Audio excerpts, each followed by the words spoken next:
Hello दोस्तों, हमारे YouTube channel में आप सभी का स्वागत है। तो दोस्तों, आज की इस वीडियो में हम स्विगी आईपीओ के बारे में डिटेल्स में डिस्कशन करने वाले हैं। फर्स्ट ऑफ ऑल कंपनी के बिजनेस को समझते हैं। इन शॉर्ट, ये जो कंपनी है ये एक फूड डिलीवरी कंपनी है जोमेटो की तरह। एंड सिर्फ फूड डिलीवरी ही नहीं, और भी इनके बिजनेसेस हैं like grocery and house hold goods की भी कंपनी डिलीवरी करती है। साथ ही साथ देखो, अगर आपको रेस्टोरेंट की बुकिंग करवानी है पार्टी इवेंट्स पर्पस के लिए तो वो भी सर्विस ये कंपनी देती है। लेकिन इनका जो मेन बिजनेस है ये फूड डिलीवरी का ही है। ठीक है, अब देखो इस सेक्टर में जो सबसे पॉपुलर सबसे बड़ी कंपनी है इंडिया की वो है जोमेटो। जोमेटो की मार्केट शेयर की अगर हम बात करें तो तकरीबन 55% की है, और बाकी की जो 45% की मार्केट शेयर बचती है वो है स्विगी के पास। मतलब मानकर चल सकते हैं कि बराबरी का टक्कर है दोनों के बीच। ठीक है, अब देखो जोमेटो जो है ये ऑलरेडी मार्केट में लिस्टेड है। अब स्विगी भी लिस्ट होने जा रही है यहाँ पे, एंड इसकी आईपीओ आने वाली है इसी मंथ में, नवंबर मंथ में ही। एंड देखो जब भी आईपीओज आते हैं तो आईपीओज के अंदर कुछ बुक रनिंग लीड मैनेजर्स होते हैं। तो इस आईपीओ के बुक रनिंग लीड मैनेजर्स की बात करें तो यहाँ पर आप लोग देख सकते हो ये कुछ कंपनीज हैं like Kotak Mahindra capital company limited, city group global markets India private limited, Jefferies India private limited. इसी तरह से देख सकते हो यहाँ पर जेपी मॉर्गन, फिर यहाँ पर बोफास सिक्योरिटीज, आईसीआईसीआई सिक्योरिटीज, ये सब इस आईपीओ के बुक रनिंग लीड मैनेजर्स हैं। एंड फिर यहाँ पर हम रजिस्ट्रार की बात करें तो आईपीओ की रजिस्ट्रार है ये company link in time India private limited. तो देखो अगर आप स्विगी के आईपीओ में अप्लाई करते हो तो अलॉटमेंट स्टेटस चेक करने के लिए आप इसके वेबसाइट पर जाकर भी चेक कर सकते हो। ठीक है, अब आगे बढ़ते हैं। स्विगी आईपीओ डिटेल्स, यहाँ पर अब हम पूरी डिटेल्स इंफॉर्मेशन लेंगे। सबसे पहले आईपीओ डेट की बात करें तो आईपीओ डेट है नवंबर 6, 2024 टू नवंबर 8, 2024। मतलब नवंबर 6 से लेकर नवंबर 8 तक ये आईपीओ चलने वाली है। एंड यहाँ पर फेस वैल्यू की बात की जाए तो फेस वैल्यू है ₹1 पर शेयर की। प्राइस बैंड की बात करें तो प्राइस बैंड यहाँ पर सेट की गई है 371 टू 390 रुपए पर शेयर की। आगे बढ़ते हैं टोटल इशू साइज। आईपीओ के साइज की टोटल बात करें तो यहाँ पर देखो 11,327 करोड़ की आईपीओ है, और यहाँ पर देखो टोटल इतने शेयर्स इशू किए जाएंगे इस आईपीओ के जरिए 290 करोड़ 44,06,837 शेयर्स, इतने शेयर्स इशू किए जाएंगे।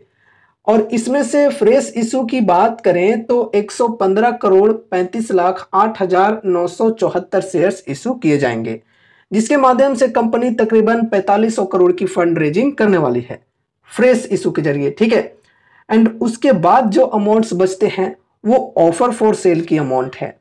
ऑफर फॉर सेल के जरिए कंपनी जो है ये 175 करोड़ 8,07,863 शेयर्स इशू करने वाली है, जिसके जरिए कंपनी 6,828 करोड़ रुपए की फंड रेजिंग करने वाली है।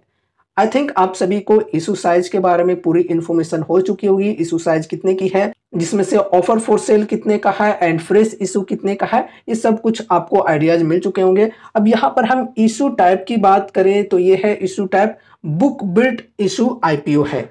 एंड उसके बाद लिस्टिंग एट, तो देखो बीएससी एंड एनएससी पर लिस्टिंग होने वाली है कंपनी की। शेयर होल्डिंग प्री इशू, तो इशू के पहले ये है शेयर होल्डिंग, एंड फिर यहाँ पर शेयर होल्डिंग पोस्ट इशू, तो इशू के बाद जो शेयर होल्डिंग होगी ये होगी। ठीक है, अमाउंट आप लोग गिन लेना, एक आधा सैकड़ा हजार करके समझ लेना। ठीक है, अब चलो आईपीओ टाइमलाइन को डिस्कस करते हैं। तो जैसा कि अभी आप सभी को हमने कहा कि ये जो आईपीओ है ये 6 से लेकर 8 नवंबर तक चलने वाली है। यानी कि ओपन डेट की बात करें तो ये आईपीओ ओपन होने वाली है 6 नवंबर 2024 को। फिर क्लोज डेट की बात करें तो 8 नवंबर 2024 को आईपीओ क्लोज होने वाली है। उसके बाद है बेसिस ऑफ अलॉटमेंट, यानी कि अलॉटमेंट कब मिलेगा, 11 नवंबर 2024 को। देखो दोस्तों, अगर आप स्विगी आईपीओ के अंदर अप्लाई करते हो और आपको अलॉटमेंट मिला है या नहीं, ये चेक करना है 11 नवंबर 2024 को। सिंपली जो इस आईपीओ के रजिस्ट्रार हैं link in time private limited, तो लिंक इन टाइम के वेबसाइट पर जाकर आप अपना अलॉटमेंट स्टेटस चेक कर सकते हो। साथ ही साथ आप चाहो तो एक्सचेंजेस की वेबसाइट के द्वारा भी ये चेक कर सकते हो। एंड उसके बाद है इनिशिएशन ऑफ रिफंड्स, जो कि है 12 नवंबर 2024। मतलब देखो, अगर आपने आईपीओ के अंदर अप्लाई किया लेकिन आईपीओ आपका नहीं लगा, आपको अलॉटमेंट नहीं मिला, तो आपके जो पैसे हैं वो रिफंड किए जाते हैं। तो रिफंड इनिशिएशन का जो प्रोसेस होता है वो यहाँ पर शुरू हो जाएगा नवंबर 12 2024 से। एंड उसके बाद credit of shares to demat, तो इसकी भी डेट यही है नवंबर 12 2024। मतलब अगर आपका अलॉटमेंट मिल जाता है, 11 नवंबर को आपने चेक किया कि अलॉटमेंट आपको मिल गया है, तो फिर अलॉटमेंट मिलने के बाद जो शेयर्स हैं वो आपके डीमैट अकाउंट में क्रेडिट किए जाएंगे 12 नवंबर को। ठीक है, अब आगे बढ़ते हैं। लिस्टिंग डेट, आईपीओ की लिस्टिंग होने वाली है 13 नवंबर 2024 को। फिर है cut off time for UPI mandate confirmation, तो ये है टाइम 5 PM ऑन नवंबर 8 2024। आगे बढ़ते हैं, स्विगी आईपीओ रिजर्वेशन को डिस्कस करते हैं। तो यहाँ पर है इन्वेस्टर कैटेगरी एंड यहाँ पर है शेयर्स ऑफर्ड। किनको किस प्रकार से शेयर्स ऑफर किए गए हैं वो समझते हैं।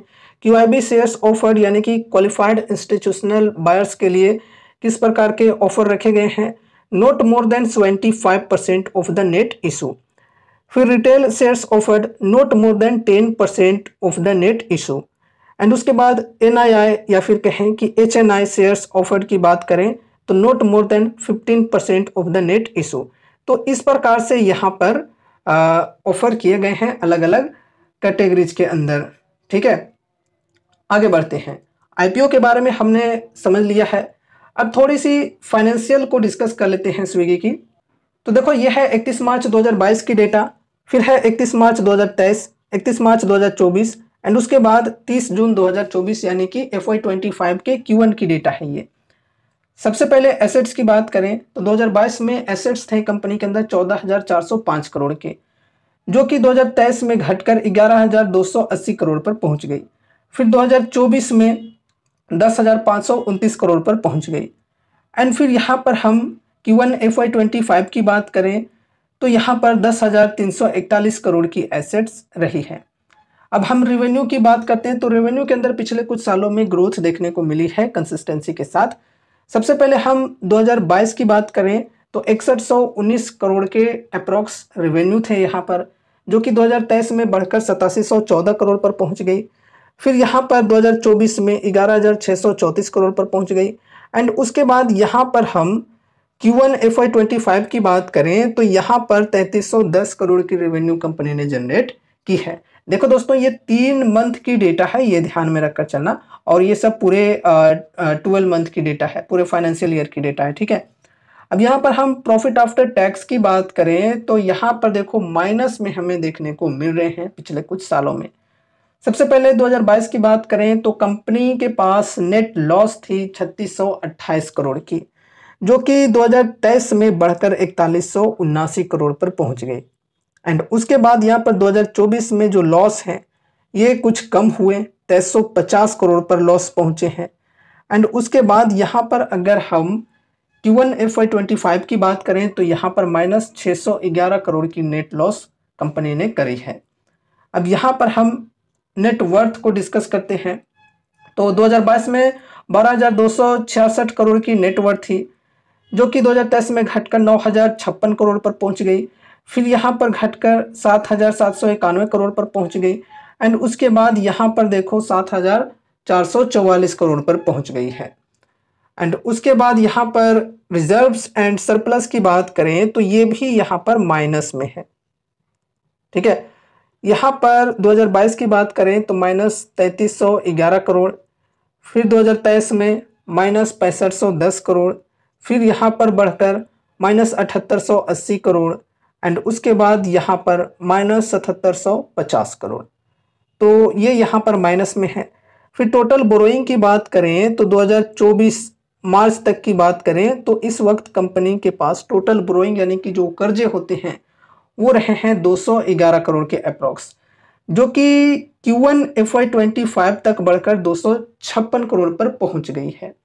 ओवरऑल फाइनेंशियल्स के अंदर हमें मिक्स टाइप से परफॉर्मेंस देखने को मिल रही है। रेवेन्यू के अंदर ग्रोथ तो हो रही है, लेकिन प्रॉफिट कंपनी अच्छी तरह से नहीं बना पा रही है, लॉस में कंपनी चल रही है। और इसी वजह से जोमेटो को फिलहाल स्विगी के कंपैरिजन में ज़्यादा बेटर माना जाता है। ठीक है, अब यहाँ पर हम आगे बढ़ते हैं, ईपीएस एंड पी रेशियो को डिस्कस कर लेते हैं।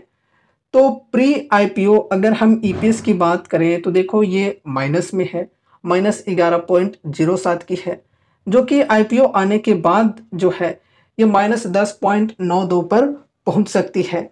फिर यहाँ पर पी रेशियो की बात करें तो ये भी माइनस में है, -35.23 प्री आईपीओ। आईपीओ के बाद जो पी रेशियो है ये -35.72 पर पहुंच सकती है। ठीक है, आगे बढ़ते हैं। यहाँ पर ये जो आईपीओ आ रही है, आईपीओ के जरिए जो कंपनी फंड जुटा रही है, ये फंड का इस्तेमाल किस तरीके से कंपनी करने वाली है, ये चीज़ें यहाँ पर मेंशन्ड है। यहाँ पर देखो बताई जा रही है, investment in the material subsidiary Scootsy for repayment और प्री पेमेंट इन फुल और इन पार्ट ऑफ सर्टेन और ऑल ऑफ इट्स बोरोइंग्स। फिर यहाँ पर और भी चीज़ें यहाँ पर बताई जा रही है। यहाँ पर देख सकते हो काफ़ी सारी चीज़ें हैं, किस तरह से ये जो कंपनी है फंड्स को यूज करने वाली है। Investment in technology and cloud infrastructure, brand marketing and business promotion में ये जो फंड्स हैं उसमें से कुछ अमाउंट यूज किए जाएंगे। ठीक है, फिर यहाँ पर और भी कुछ चीज़ें हैं। तो बेसिकली कंपनी की ग्रोथ के अंदर ही ये जो फंड्स हैं इनका इस्तेमाल किया जाएगा। चलो ठीक है, अच्छी बात है। तो दोस्तों ये रही डिटेल्ड इन्फॉर्मेशन स्विगी आईपीओ से रिलेटेड। उम्मीद है कि इस वीडियो के माध्यम से आपको कुछ यूजफुल इन्फॉर्मेशन मिले होंगे। तो वीडियो को लाइक करके चैनल को सब्सक्राइब कर देना और मिलते हैं अगले नए वीडियोज़ के साथ। तब तक के लिए बाय बाय।